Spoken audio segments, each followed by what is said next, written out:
Picture this, a seemingly routine confrontation in a dimly lit parking garage, where Tony Malone, a hulking enforcer for the mob, is gearing up to give a wealthy insurance CEO a good scare, a reminder that debts to Mr. B don't go unpaid. It was supposed to be simple. Just a few threats, maybe a flash of a pistol, and the guy would crumble like they always do. But Tony's never been known for his finesse. One slip of the hand, one loud gunshot, and suddenly, the wrong man is bleeding out on the cold concrete. And that's where our worlds collided. I thought my life was already upside down, until the cops knocked on my door and took me in for his murder. Little did I know, the man who died wasn't even supposed to be there. And as I sat in that interrogation room, wondering how I ended up as the prime suspect, a tangled web of lies, infidelity, and mafia ties began to unravel around me. Tony's botched job was just the start. What came next would change everything I thought I knew about my wife, her lover, and the dangerous world that suddenly seemed to be pulling all the strings. Trust me, this story is one you'll want to hear till the very end. Tony had done his homework on Arthur Thompson. He knew the guy was polished, a handsome man with wavy brown hair and deep-set brown eyes. He also knew Arthur drove a 2022 Escalade intended to be the last one out of the office, which meant the garage would be empty except for him. Sure enough, the second-to-last exec had left about 10 minutes earlier. Tony watched from behind a concrete column as the garage door opened. He couldn't help but admire Arthur. The man looked at least 10 years younger than the picture Tony had studied. As Arthur headed toward his car, Tony, standing 6'4" and weighing in at 255 pounds, made his move. "Mr. B ain't happy. You're late on your payment," Tony growled as he got close enough for Arthur to hear him. Arthur turned, confusion all over his face. "Who? I don't know any Mr.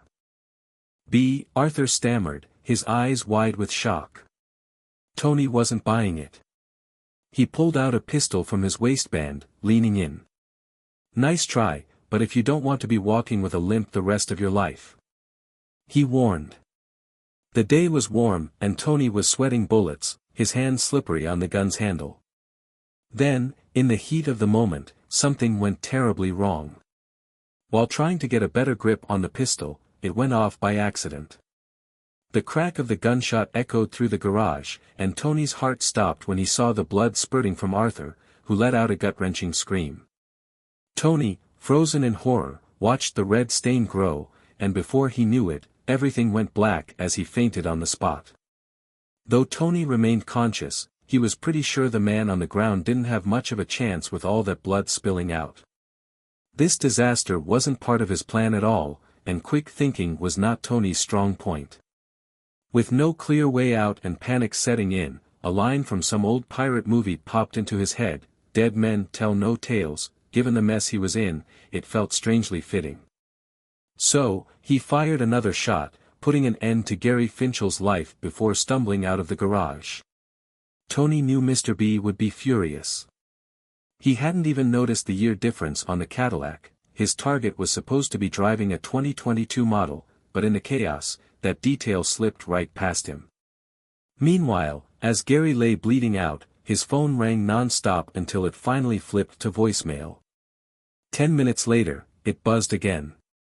Across town, on a hectic Friday afternoon at the dental office of Dr. Alan Siegel and Dr. Victor Thompson, two men strode in, flashing their badges at the receptionist and asking for Dr. Thompson.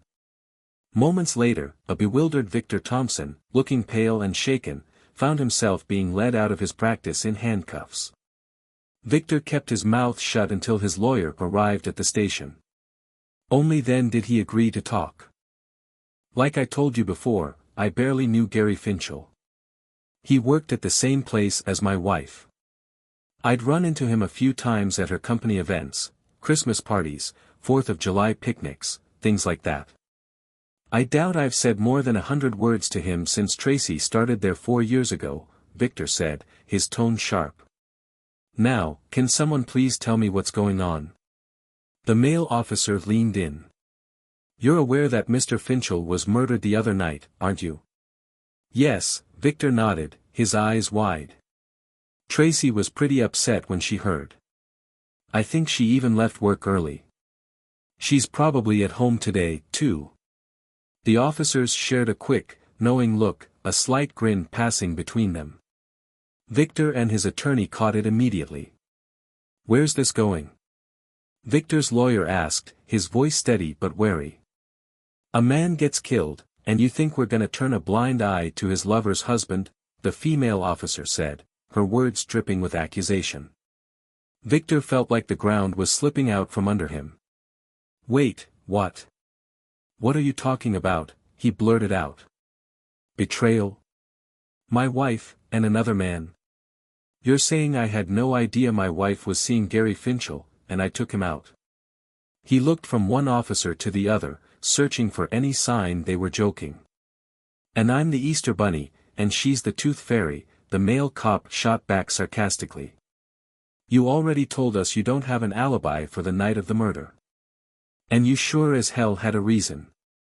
Victor slumped back in his chair, his attorney whispering furiously in his ear. No, seriously, I didn't know, he whispered, shaking his head. His gaze drifted blankly between the two officers. I didn't know, he repeated softly, almost like he was convincing himself. How did you figure it out? He finally asked, voice trembling. How did you find out she was cheating on me? The officers exchanged another look but didn't respond. You killed him, Dr. Thompson. We know what happened, the male officer said calmly. But how'd you find out? Victor asked again, leaning forward. He looked desperate now. Your wife left a couple of voicemails on his phone around the time of the murder, the cop replied. Talking about meeting him. Right when everything went down. She admitted it when we confronted her, the officer had said flatly. As Victor lay on that stiff jail cot that night, he had way too much time to stew over everything. The cops hadn't formally charged him yet, but they had up to 48 hours before they'd have to let him go. Even though Victor was a sharp guy, he found his thoughts drifting more toward his wife's betrayal than to the fact that he might end up being accused of murder. He and Tracy had been together for 26 years and had raised 2 grown kids. Just a few hours ago, he would have bet his life that their marriage was rock solid. Now, his head was swirling with questions. How long had this been going on? Why had it started? And how in the world did he not see it? By Sunday night, the hammer finally dropped. Victor was officially charged with murder, and because they considered him a flight risk, he was denied bail. Sitting there in shock, he couldn't help but notice that Tracy hadn't even tried to reach out to him since he got hauled away. Did she believe he'd really killed her lover? Victor's thoughts wandered back to that past Wednesday evening. For nearly a year, Tracy had gotten into the habit of having these so-called dinner dates with her friend Laura. He'd never thought twice about it before. He trusted her, no questions asked. But that night, when she got home around 8, something felt off. She seemed wound up, and she didn't waste any time letting it show. I didn't see any dirty dishes in the sink. Don't tell me you just had Pop-Tarts for dinner again. Seriously, Vic, you're more than capable of making a meal. I know you can, she snapped at him, annoyance clear in her voice. Maybe I just don't like cooking when I'm by myself. I miss you, babe. I'm not exactly a fan of these girls' nights out, he replied, hoping to ease the tension. Oh, come on, she muttered dismissively before stomping off to the bathroom. He remembered the sound of the shower starting, and then he sat there, wondering why such a simple thing had made her so irritated. Now he knew. Looking back, Tracy's frustration had grown over time, right along with her secret relationship with Gary Finchel, though Victor only just found out about the whole mess. The truth was, Tracy hadn't gone looking for an affair. She loved her husband and would have sworn she'd never stray. But working closely with Gary over the years, their friendship slowly morphed into something more.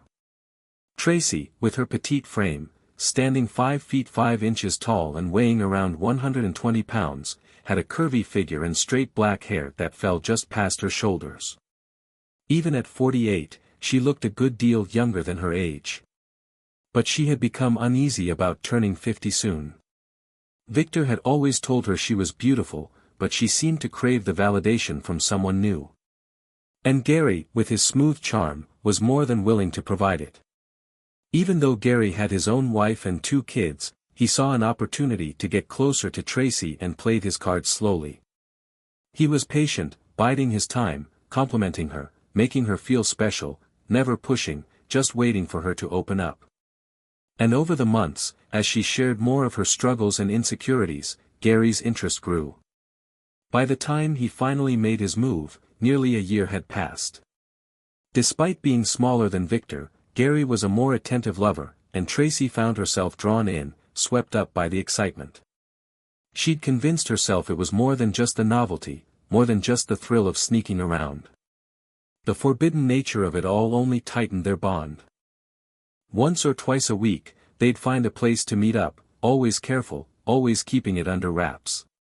Victor, sitting in that cold, sterile cell, could barely process it all. His wife, who'd once been his rock, had found solace in another man's arms. And now, it looked like he was about to take the fall for a crime he didn't commit. Tracy and Gary didn't limit their trysts to just secret rendezvous after hours. They often had lunch together and spent long hours alone at the office. They took every precaution to keep things hush-hush, though it seemed even Arthur C. Clarke, their mutual friend at work, had been in on the secret. Monday morning, Victor's distrust had reached a breaking point, and he instructed his lawyer to start digging into the family finances. He needed to know exactly where they stood.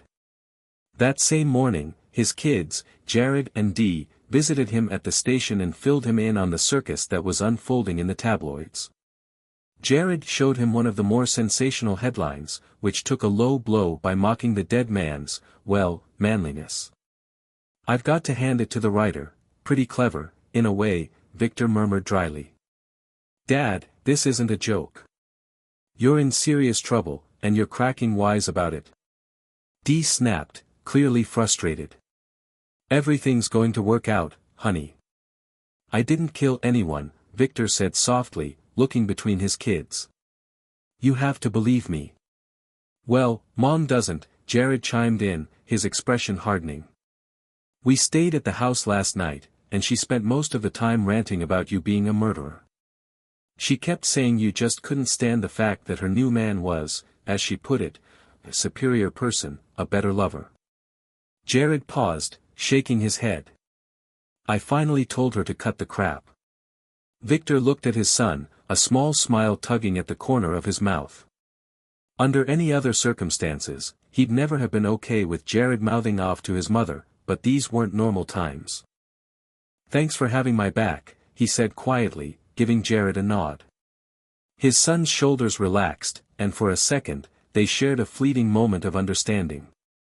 "Just trying to help," Jared replied, a hint of relief in his voice. "When did you find out about Mom?" Dee asked softly, still struggling to process everything. "Not until the police cuffed me," Victor answered, a heavy sigh escaping him. "I keep telling them I had no idea. I loved your mother, but I'm not about to take the fall because she decided to get tangled up in this mess. Whoever killed that bastard, honestly, I'd like to shake their hand." Both kids blinked in shock, their jaws dropping a little. They'd never heard their dad talk like this before. Victor had always been the straight shooter, the one who told it like it was but never wished harm on anyone. And Mom, for all her faults, had never been a liar. But now, the truth was clear, she'd been hiding her affair from all of them, and now she was trying to pin Victor as the bad guy. Back at home, Tracy wasn't exactly playing the role of the grieving widow.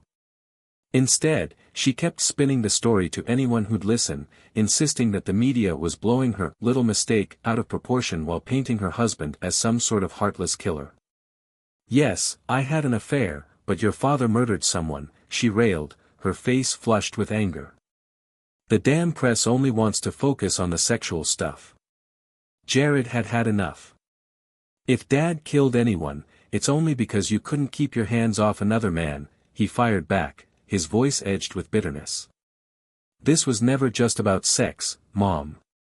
Meanwhile, the police had a new lead that shook things up.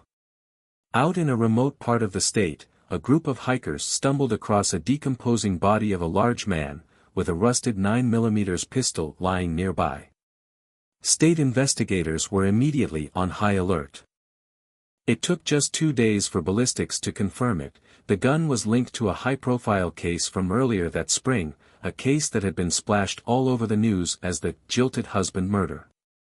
These kinds of crimes, where a scorned husband takes out his rage on his wife's lover, weren't the norm. But when they did happen, the stories always had a way of grabbing the public's attention. And now, with the discovery of this gun, the authorities were back in the spotlight, trying to piece together how everything fit into what was quickly becoming one of the messiest murder cases in recent memory. The body that turned up in the woods was identified as Big Tony Catalano, a low-level enforcer tied to the George B.S. organization. Despite exhaustive efforts by state and local authorities, no direct connection could be made between Catalano and Dr. Victor Thompson, the dentist who was still locked up for Gary Finchel's murder. With the case back in the headlines, reporters started collaborating with law enforcement, hoping to sniff out any mafia ties that might link the two cases together. The breakthrough came thanks to an observant video technician working at a local news station. Rob Compto from KRNT News was poring over photos of the key players in both cases when something struck him. There was a startling resemblance between Gary Finchel and his boss, Arthur Clark. He also realized that both men drove black Escalades, though Finchel's was an older model by a couple of years. What if Big Tony took Finchel out by mistake, thinking he was going after Clark? Rob suggested during an impromptu meeting with the two detectives working the case. Could it be that Finchel losing his manhood was just a freak accident? The idea seemed far-fetched, but it was enough to get the wheels turning again. The more the investigators dug, the more it made sense. Several employees at the insurance company hinted that Gary had a habit of imitating Arthur, meticulous grooming, expensive suits, even picking the same model of car. It was almost as if he wanted to be a carbon copy of his boss, maybe hoping to score points at work. Meanwhile, on the Mafia's end, George Burrell, the boss himself, had been far from pleased when Big Tony reported back, saying the hit had gone sideways and Clark had died in the parking garage. "I told you no shooting, you idiot. What part of no shooting didn't you get?" Burrell had roared at Tony, who was practically quaking in his boots. "I know, Mr. B, I know. I'm really sorry.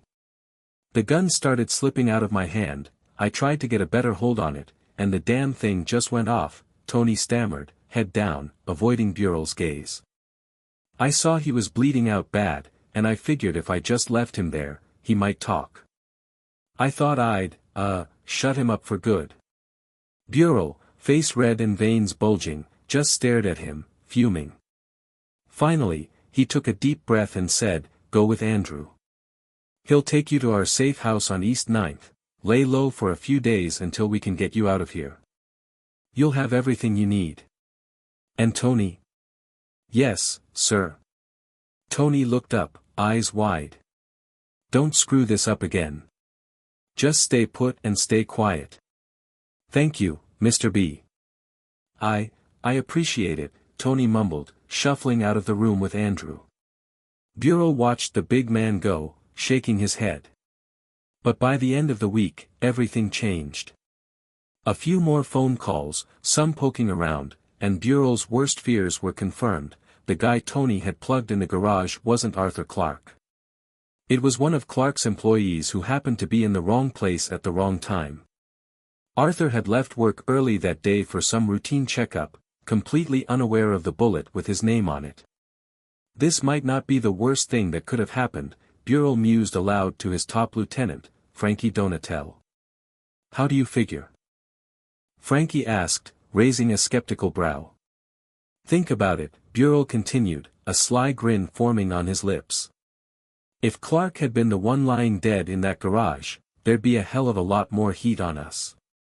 But a staffer? That's different. An unfortunate mix-up, we call it. It'll buy us time to smooth things over. Frankie nodded slowly, catching on. So, what now?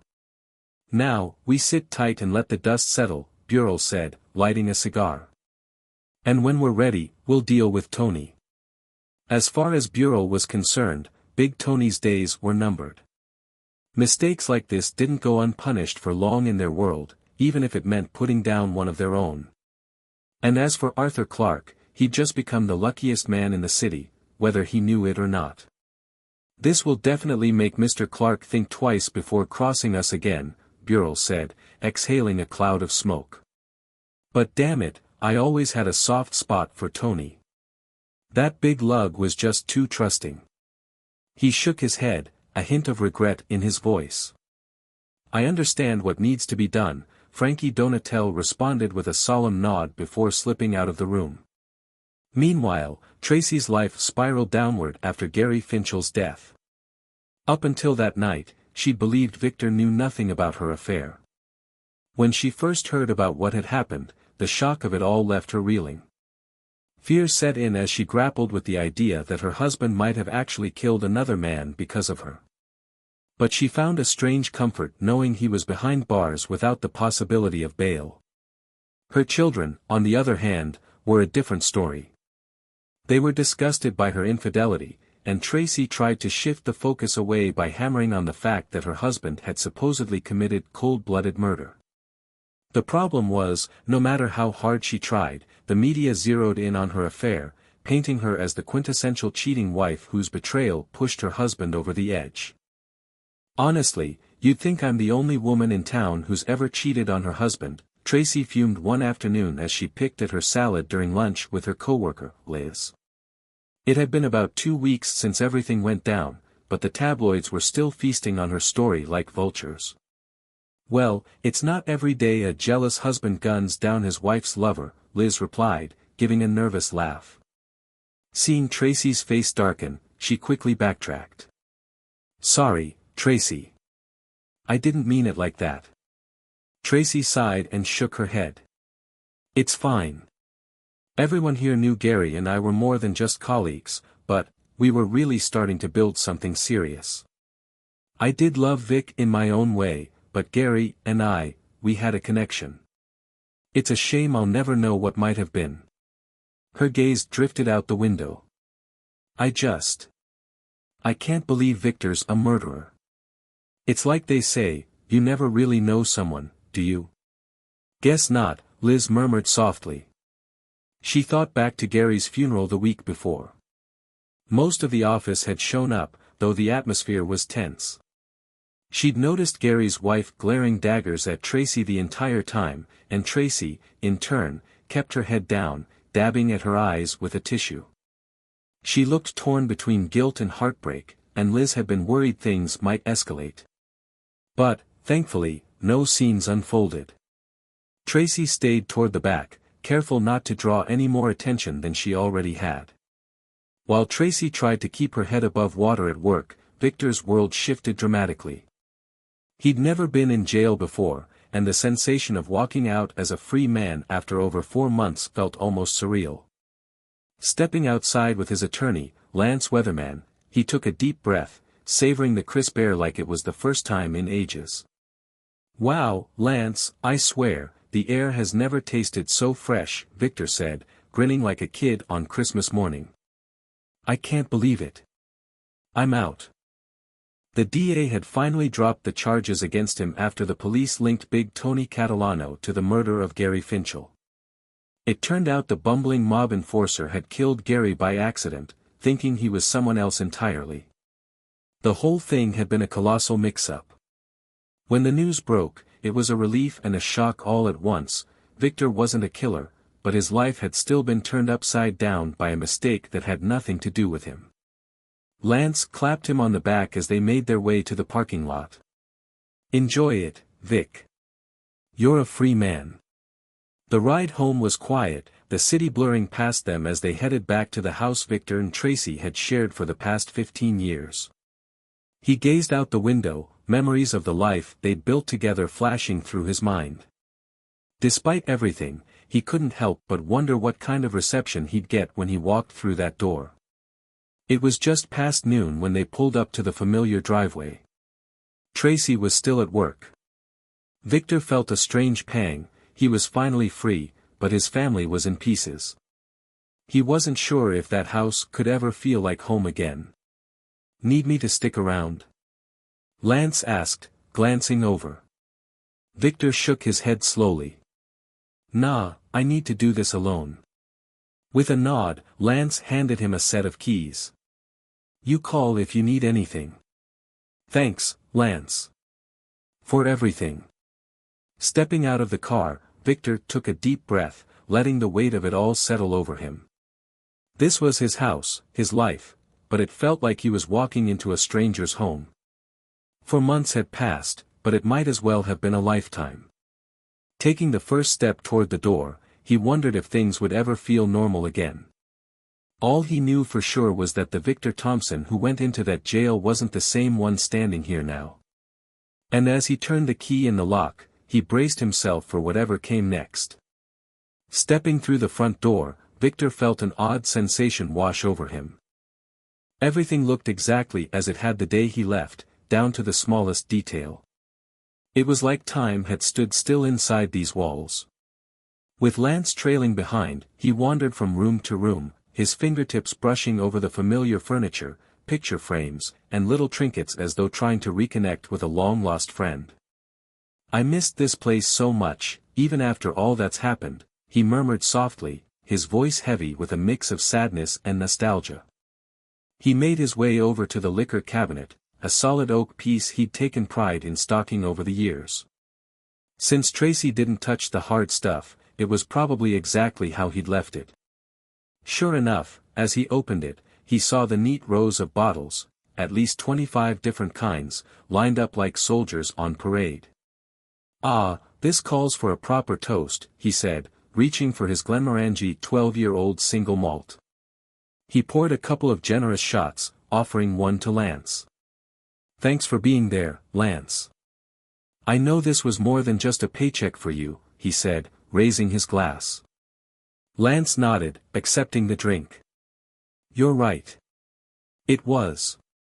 They clinked glasses and took a quiet sip, the silence between them thick with unspoken thoughts.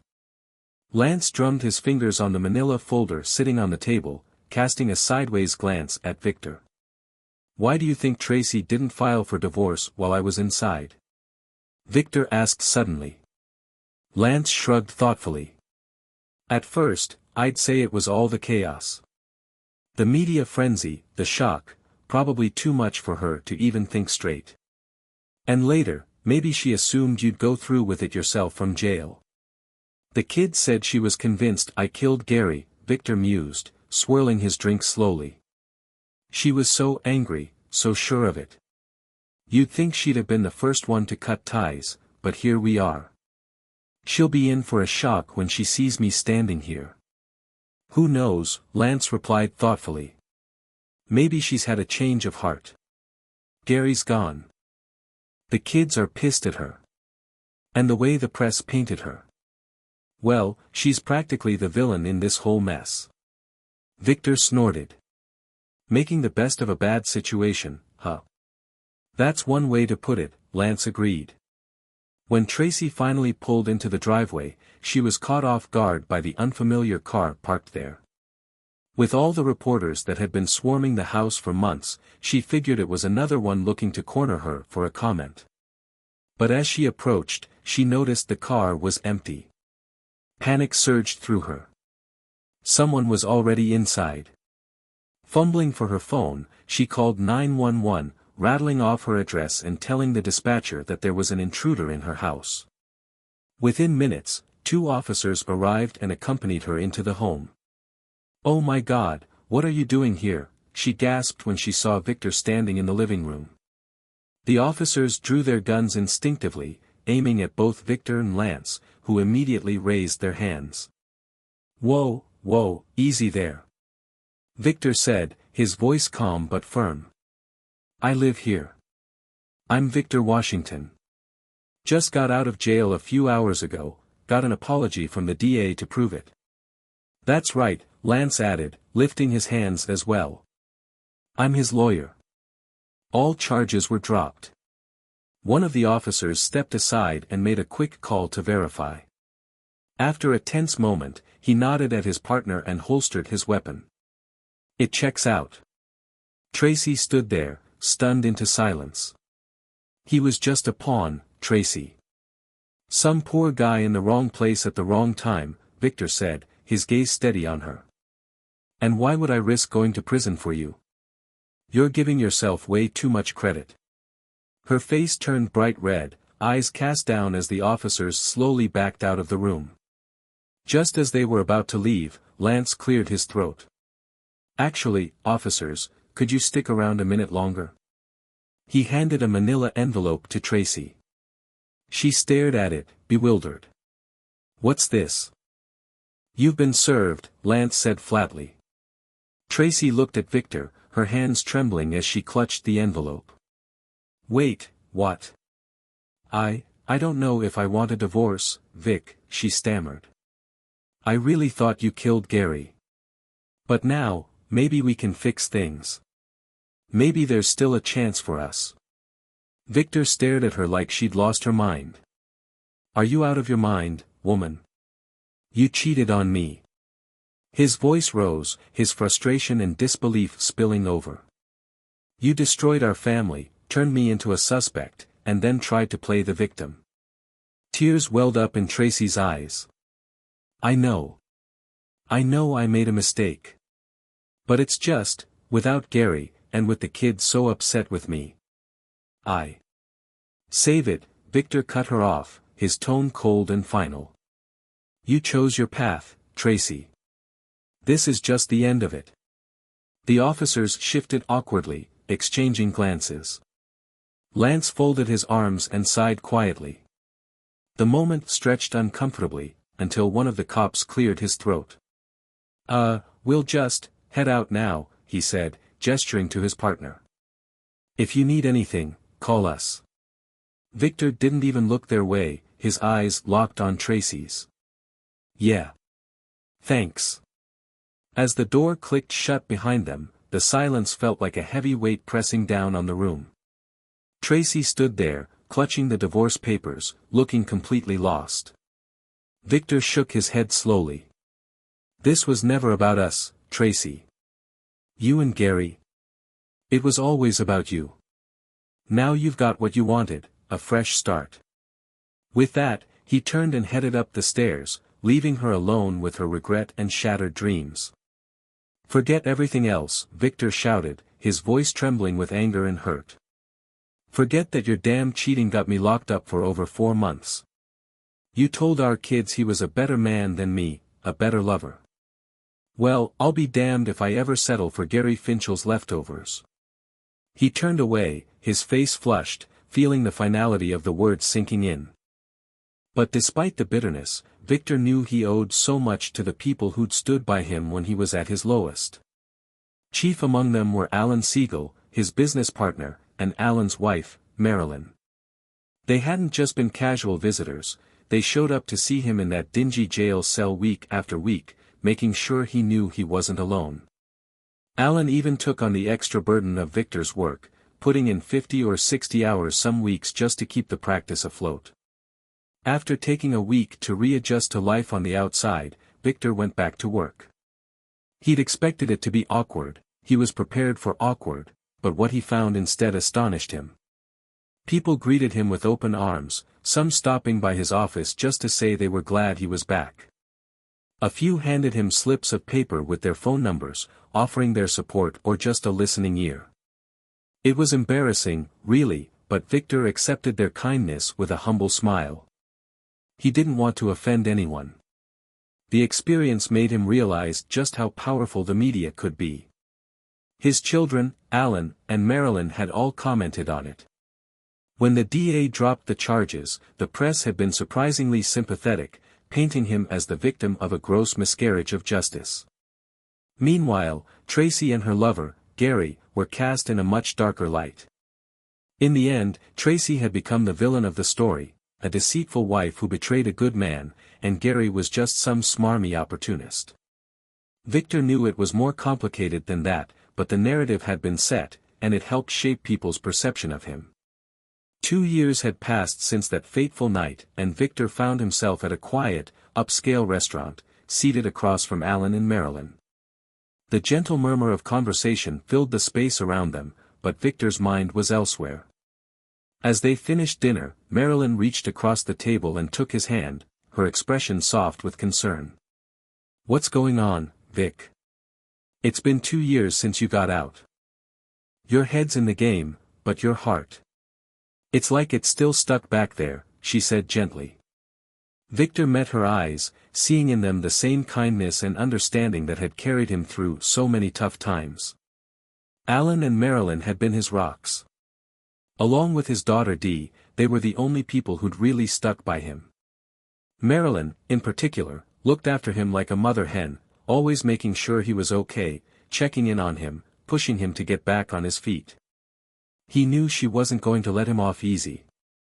"Things just aren't the same, Em," he said quietly, using the nickname he'd picked up for her over the years. "I can talk to women, date them even. I can go through the motions, have physical relationships, but there's something missing. It's all empty. I get that sex can exist without love, but that's not what I'm looking for." Marilyn squeezed his hand, her eyes steady on his. "Vic, you can't expect to find that kind of connection on the first or even the 10th date. Think about it, how did you fall in love with Tracy? It took time. You got to know each other first. Love didn't just happen overnight." Victor sighed, rubbing his forehead. "But I'm 52, not 22. I don't have the luxury of waiting forever." "Time for love, Vic," Marilyn cut him off, her voice firm. "Aging doesn't make time go faster. If it's meant to be, it's meant to be.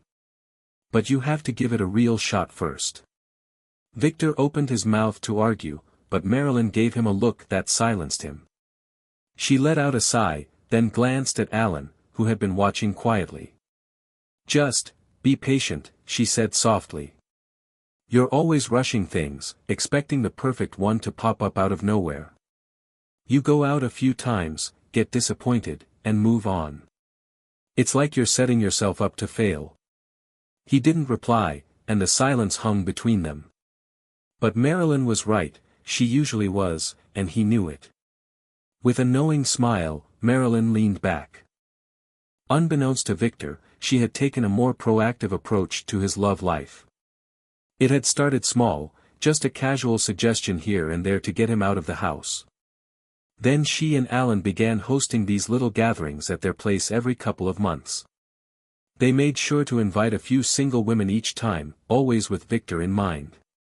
It wasn't matchmaking, exactly. Marilyn wasn't that obvious. But it was her way of gently nudging him out of his shell, surrounding him with people who might help him feel whole again. And slowly, it seemed to be working, though Victor was too stubborn to see it. But tonight, as Marilyn looked at her old friend, she felt a glimmer of hope. Maybe, just maybe, he was starting to understand. Love takes time, she thought. And Victor was finally beginning to take the first step. "Come on, let's get out of here," she said with a warm smile. "I've got a few more friends I'd like you to meet next time." Victor groaned, but a reluctant smile tugged at his lips. "You never give up, do you?"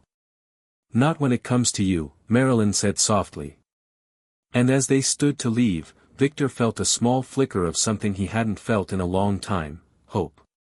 Maybe, just maybe, there was a future out there for him after all. Victor wasn't blind to Marilyn's matchmaking attempts, and one evening, as they were setting up for another one of her gatherings, he couldn't resist ribbing Alan about it. "Man, you'd better be on your best behavior," Victor said with a grin. "If Marilyn ever gets tired of you, she's got a whole roster of beautiful women to pick from." Alan chuckled, shaking his head as he lit one of the citronella torches lining the spacious deck of their beachfront home. "Trust me, I've noticed," he replied dryly. "I'm always on my best behavior when it comes to her." Victor scanned the deck, his eyes wandering over the small groups of people chatting and sipping drinks.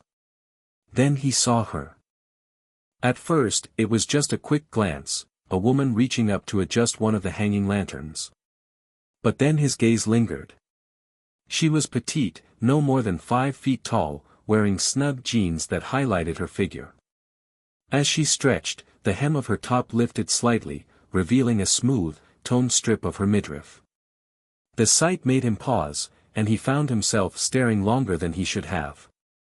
When she finally turned around, he realized with a jolt that she was looking right at him. Caught like a deer in headlights, Victor's brain froze. Was all he managed, his face flushing as his mind scrambled for words. The woman stood there, taking in his flustered expression with a faintly amused look. She couldn't have weighed more than 100 pounds soaking wet, but Victor couldn't help but notice that a considerable amount of that weight was focused in her chest. When she crossed her arms, he saw the subtle ripple of defined core muscles beneath her prominent curves.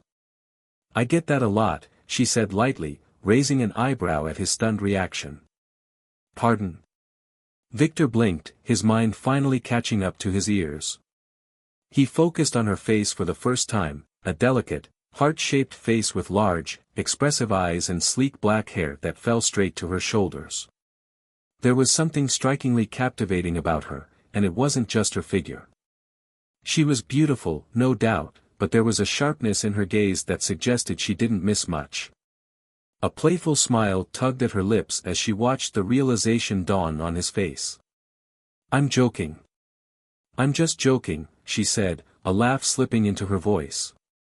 "You're not the first person to take a second to notice I'm Asian. Guys usually need a moment to actually look at my face." "What? No, that's not what I meant." Victor sputtered, maybe a little too loudly. A few heads turned in their direction, and he winced, his blush deepening.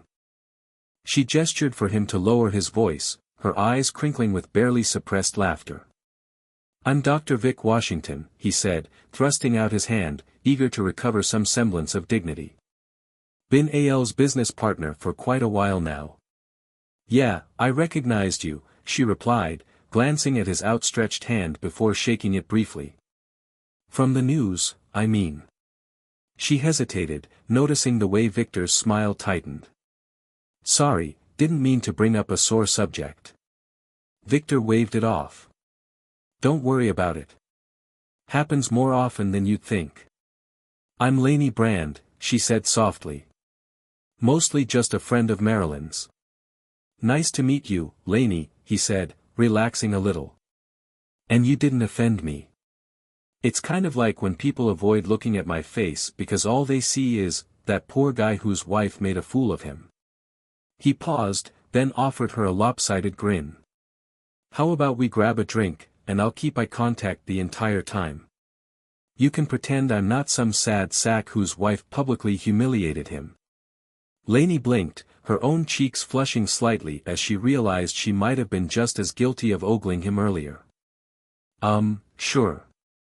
"Why not?" she murmured, giving him a shy smile. The next hour passed in a blur of conversation. Victor found himself drawn to her sharp wit and quick humor. It had been a long time since he'd talked to someone and felt so at ease. They chatted about everything and nothing, life, work, the absurdity of the modern dating scene. He almost forgot where he was, so engrossed was he in their back and forth. When he realized he'd monopolized her attention for the better part of the evening, he apologized sheepishly. "I'm sorry if I've been keeping you from mingling. I'm still a little rusty at this whole socializing thing." Lainey waved off his concern, smiling warmly. "Don't be. I enjoyed it." Her eyes flickered around the deck. "But maybe you should go catch up with some of the others. I think a few people have been trying to get your attention." Victor nodded reluctantly, glancing around as she slipped away to chat with a few other guests.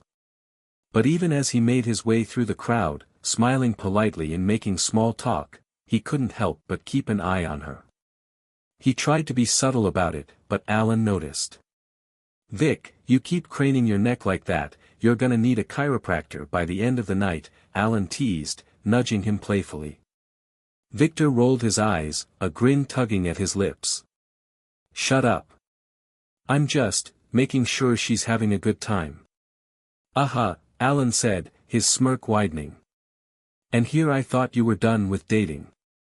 I am, Victor shot back, but his eyes drifted back to where Lainey stood, chatting animatedly with another guest. I don't know, Alan. It's different. She's different. Alan's expression softened, and he clapped his friend on the shoulder. Take it slow, Vic. No need to rush. Victor nodded absently, his gaze still on Lainey. For the first time in a long while, he felt something stir, a flicker of something almost like hope. Maybe Alan was right. Maybe, after everything, there was still a chance for something real. But for now, he'd settle for keeping an eye on the intriguing woman who turned his evening upside down with just a smile and a few teasing words. Alan, noticing Victor's not-so-subtle glances, suggested they switch spots so he could get a better view without craning his neck. Victor tried to play it cool, shaking his head slightly. Subtle, huh? Smooth as sandpaper. Alan just smirked. Hey, I'm just trying to save you a chiropractor bill, buddy. Anyway, let me fill you in a bit. Lainey's 3 years younger than you, longtime friend of Marilyn's. She's a reference librarian, been doing it for years. Her marriage ended about a decade ago when her ex-husband cheated on her. Victor's eyebrows shot up. Wait, she's been single all that time? You're telling me a woman like that couldn't find someone new? Wasn't for lack of interest, Alan clarified. But Lainey's picky. She got burned badly and decided she wouldn't settle again unless it was for the right guy. Victor nodded thoughtfully. Makes sense. I guess I can respect that. The two of them chatted for a bit longer, but Victor didn't get another chance to reconnect with Lainey that night. She slipped out quietly at some point, and when he finally looked around, she was gone.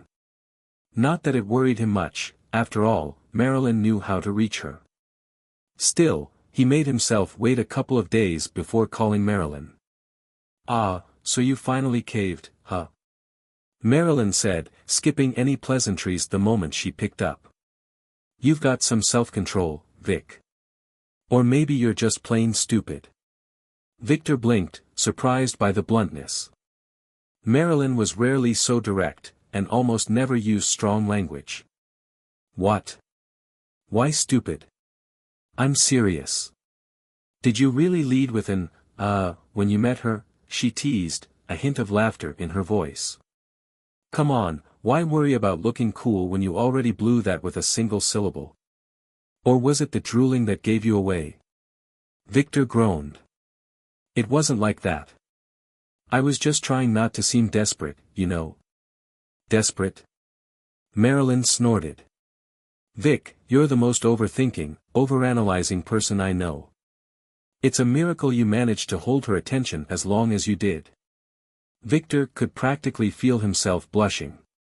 Are you going to give me her number or not? Okay, don't get your boxers in a twist. Marilyn sighed playfully. I'll send it over, but remember what I said, take it slow. You don't build a relationship by expecting it to just fall into your lap. Yeah, I get it, he replied, rolling his eyes even as a smile tugged at his lips. The next day, he took the plunge and dialed Lainey's number. He kept it simple and straightforward, inviting her out for dinner and a movie that upcoming Friday. She accepted without hesitation, and they made plans to meet at an upscale Italian restaurant downtown. When they arrived, Lainey looked around the elegant dining room with a wry smile. So, are you trying to impress me, or did Marilyn tell you I'm part Italian? Victor blinked, caught off guard. No, I actually didn't know that, he admitted, rubbing the back of his neck awkwardly. I just didn't want to take an Asian woman to a Chinese or Japanese restaurant and risk coming off as clueless. Lainey laughed, a light, genuine sound that made him relax a bit.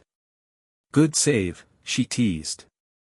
Well, I'm mostly Chinese, but my mom's side has some Italian in it, so I guess you got lucky. Victor felt a swell of relief. He'd been a little nervous about the restaurant choice, but it seemed to have worked out. Lainey leaned back slightly, adjusting her posture. "But it's from my Asian side that I got these," she said suddenly, gesturing toward her chest. Victor's face went beet red. He swallowed hard, not quite sure how to respond. I know," she continued, eyes sparkling with amusement. "When people think Chinese, they picture gymnasts or something, right? Not exactly double deep material." She gave him a knowing smile. "Guys usually have a hard time believing it's all real." Victor stammered, feeling completely out of his depth. He wasn't used to women speaking so openly about their, well, assets, especially not on a first date. "Relax," Lainey said softly, reaching out to touch his arm lightly.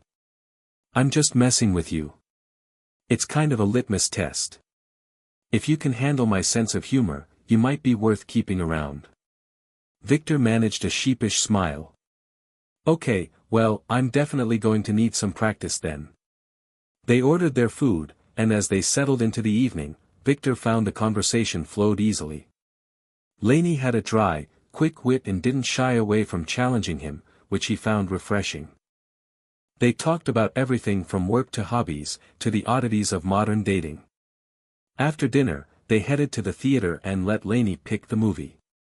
She chose a quirky romantic comedy, something neither too heavy nor too superficial, and they laughed together through most of it. When the credits rolled, they lingered outside the theater, neither of them eager to call it a night. "This was nice," Lainey said softly, glancing up at him. I don't go on many second dates." Victor raised an eyebrow, smiling. "Are you saying there's going to be a second date?" She hesitated, then nodded, a shy smile tugging at her lips. "Yeah, I think there will be." "Well, that's a relief," he murmured, leaning a little closer. "I was worried I'd blown my chances back there with that, Lainey laughed, shaking her head. "You're still on probation, but yeah, you didn't blow it." They said goodnight shortly after, but as Victor walked back to his car, he couldn't wipe the grin off his face. He knew it was still early, much too soon to get his hopes up too high. But for the first time since his life had turned upside down, he felt a glimmer of something he hadn't dared hope for. Maybe, just maybe, he'd found someone worth taking the risk for. When he glanced up again, he caught her staring straight at him with a playful smirk on her lips. "Sorry if I'm a little too forward." "Didn't Marilyn warn you about me?" she teased. "Not exactly," Victor replied, shaking his head with a small smile. "Marilyn's sneaky like that. She usually makes sure there's a few single women around at these things, but she keeps me in the dark about who they are. Says I need to put in some effort myself." Lainey burst out laughing, the sound clear and unrestrained.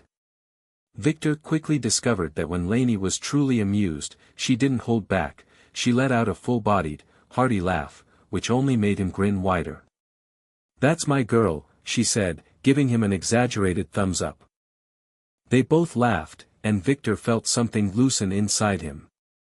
It was nice to meet someone who could just let go and be herself. That night, he also realized that Lainey didn't shy away from showing her emotions, either. The romantic movie she'd picked ended on a bittersweet note, and to his surprise, Lainey's eyes were brimming with tears by the time the credits rolled. It wasn't until later, over dessert and coffee, that she told him why. The father's passing in the movie reminded her of her own dad, who had died just a few years ago. Victor had listened quietly, reaching across the table to hold her hand as she spoke. By the time he called her again 2 days later to ask her out, there was no hesitation in her response. She agreed eagerly, and they made plans for the weekend. Their fifth date, a cozy dinner at his place, ended with both of them tumbling into Victor's bed. It was intense, passionate, and afterward, as they lay tangled in each other's arms, Victor felt something shift. It wasn't just physical. This was more. About a month later, Lainey met up with Marilyn for lunch, and it didn't take long for the conversation to drift to Victor. Marilyn was too curious not to ask, leaning forward with a conspiratorial smile. "So, how are things going with you and our dear Dr. Washington?" she asked. Lainey's cheeks flushed slightly, but she smiled. "Honestly, I'm surprised his ex-wife let him go. He's attractive, well-built, a gentleman, and, well, he's just a really good guy." Marilyn's smile widened. "Go on. He even maintains eye contact when we talk, most of the time." "Well, except when I wear that red silk dress," Lainey admitted, biting her lip. "I'd be shocked if any man could keep his eyes off my cleavage in that dress." The two women burst out laughing, and for a moment, it felt like a scene out of a movie, two friends giggling over the fact that Dr. Victor Washington was, in every meaningful way, already taken. Not officially, not yet, but in every way that counted. It would be another 6 months before the wedding, a small, intimate affair that was more about close friends and family than spectacle. Yet, despite the low-key nature of the ceremony, the media couldn't resist digging into the story of the jilted husband finally finding happiness again. "Damn them!" George Burrell growled, slamming the newspaper down on his desk. He snatched up the phone and punched in a number. "Every time something happens with one of them, the press can't help but drag the whole mess back up," he snarled, pacing his office as he spoke. "And then they start poking around again." On the other end of the line, Arthur Clarke's voice was wary. "What do you want me to do about it?" "That woman, she still works for you, doesn't she?" Burrell demanded. "Yes, but—" "Get rid of her," Burrell hissed. "Send her somewhere where no one will think to look. Make her disappear. I don't care how you do it." Arthur hesitated, but there was no arguing with Burrell when he got like this. "I'll handle it." 2 weeks later, Tracy Washington was sitting at her desk in the cramped, musty office of a small branch of the firm in Paducah, Kentucky. The transition had been swift and brutal. One day, she was a well-paid executive assistant in the city, and the next, she was banished to a backwater office where she had no friends, no connections, and no hope of moving up. The divorce settlement had left her financially secure, but professionally, she was stuck. She'd become a pariah, and there was no salvaging her reputation. Meanwhile, Victor was living a completely different life. One Monday morning, he strolled into his office as usual, only to freeze in his tracks when he saw a neatly folded note sitting in the middle of his desk. It was sealed, and there was no return address. His name was written in bold, blocky letters. Frowning, he tore it open and began to read. It was an invitation, or rather, a summons, from George Burrell himself. "Dr. Washington. I'd like to extend an invitation for a private lunch. Just the two of us, today at noon. My office. There are some matters I think we should discuss, Victor felt his heart skip a beat. He'd heard whispers about Burrell's involvement in the whole sordid mess surrounding Gary Finchell's death. The man was a legend in certain circles, notorious for being both untouchable and dangerously unpredictable. What could he possibly want with Victor? He read the note again, his mind racing. Burrell's name had surfaced here and there in conversations about the Mafia and Finchell's mysterious end, but he'd always brushed it off. He wasn't mixed up with those people, and besides, he'd never even met the man face to face. And yet, here was a note, personally addressed to him, inviting, no, ordering, him to show up at Burrell's office for lunch. Victor glanced at the clock. It was 10:30 a.m. He had an hour and a half to decide whether to show up, or to walk away.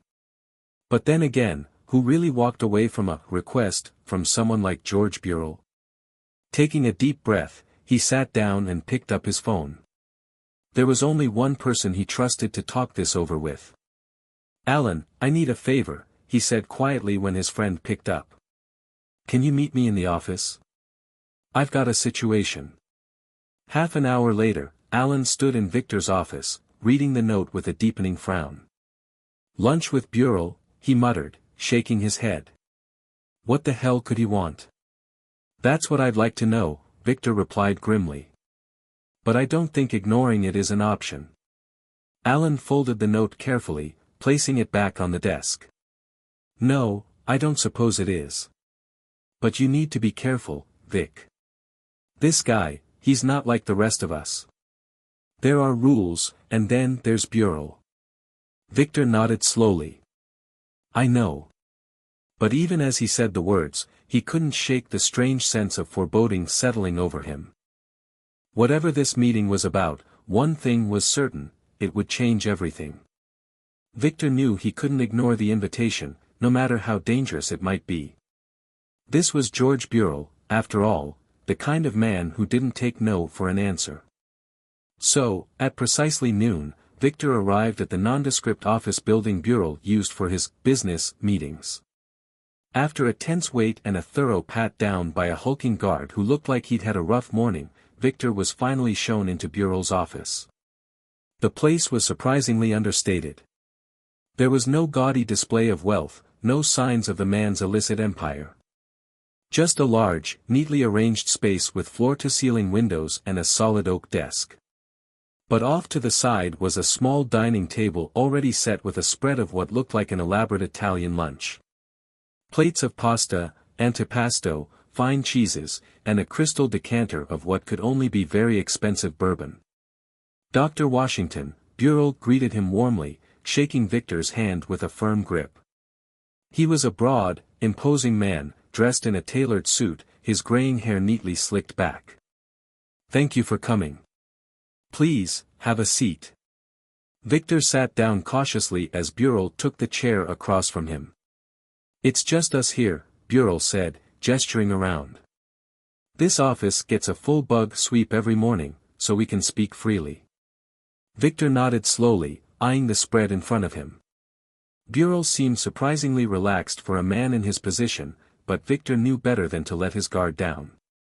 I owe you an apology of sorts, Bureau continued, pouring 2 glasses of bourbon from the decanter. As you're probably aware, I'm the one who turned your life upside down. It was a mistake, a big one, believe me. You were never meant to be caught up in any of this. Hell, I didn't even know who you or your wife were. Victor took the glass Bureau offered, swirling the amber liquid thoughtfully. Mr. Bureau, if I may, he said, and to Bureau's surprise, Victor flashed a brilliant smile. There's no need to apologize.